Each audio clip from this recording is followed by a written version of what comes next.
জাতীয় মাছের নাম কি? পৃথিবীকে করতে হলে সবার আগে নিশ্চয় করো 1974 সালের 28 সেপ্টেম্বর প্রতিষ্ঠিত হয়ে ফুলকুড়ি আসরের 51 বছরের এই পথ চলায় আজকের আমাদের এই রংপুর মহানগরী শাখার অনুষ্ঠান। এই রংপুর মহানগরী শাখার মতো করে সারা বাংলাদেশের সবগুলো শাখাতে এই ধরনের আয়োজন হচ্ছে। তো তারই ধারাবাহিকতায় রংপুর মহানগরীও আজকে এই ধরনের একটি সুন্দর আয়োজনে অংশগ্রহণ করছে। শিশু কিশোর সমাবেশ এবং অভিভাবক মণ্ডলী সহ সকলের একটা উচ্ছ্বাসপূর্ণ অংশগ্রহণ আজকে আমরা লক্ষ্য করছি এবং তাদের প্রায় 8,000-এর মতো প্রতিযোগী অংশগ্রহণ করেছে বিভিন্ন প্রতিযোগিতাতে। এই প্রতিযোগিতাগুলোর পুরস্কার বিতরণী অনুষ্ঠান আজকে হচ্ছে এবং আমাদের অতিরিক্ত পুলিশ মহোদয় এসছেন এবং তার সাথে সাথে আমাদের সভাপতিত্ব করছেন আমাদের ফুলকুড়ি মহানগরীর রংপুর মহানগরী শাখার যিনি সভাপতি আছেন উনি সভাপতিত্ব করছেন।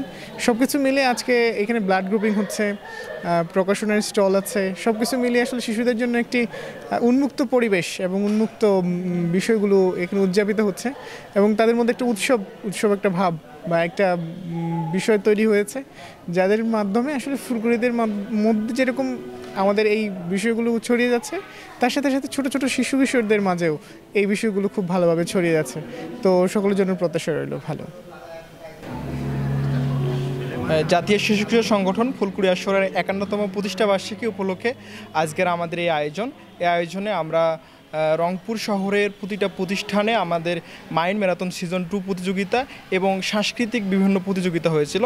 সেই প্রতিযোগিতাগুলোর পুরস্কার আমরা এখানে বিতরণ করছি এবং সেই সাথে আমাদের ফুলকুড়ি আসরে যারা সদস্য আছেন তাদের নিয়ে এবং তাদের অভিভাবকদের নিয়ে আমাদের এই অভিভাবক সমাবেশটি অনুষ্ঠিত হচ্ছে। আয়োজনটা অনেক ভালো লেগেছে এবং আমি এখানে পুরস্কৃত হয়ে খুবই ভালো লাগছে। আমার ফুলকুড়িকে অনেক ধন্যবাদ জানাই এরকম একটি ভালো আয়োজন করার জন্য।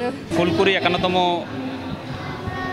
প্রতিষ্ঠা বার্ষিকী উপলক্ষে অনুষ্ঠিত আয়োজনে সবাইকে আমি শুভেচ্ছা জানাচ্ছি এবং ফুলকুড়ি আসর এই প্রতিষ্ঠানটি বাচ্চাদের এবং আমাদের শিশু কিশোরদের উন্নয়নে আরও ভূমিকা পালন করবে এবং তাদের উত্তরোত্তর সাফল্য কামনা করছি। শিশু কিশোর অভিভাবক সমাবেশ এবং পুরস্কার বিতরণ অনুষ্ঠান এটি একটি চমৎকার এবং মহৎ উদ্যোগ।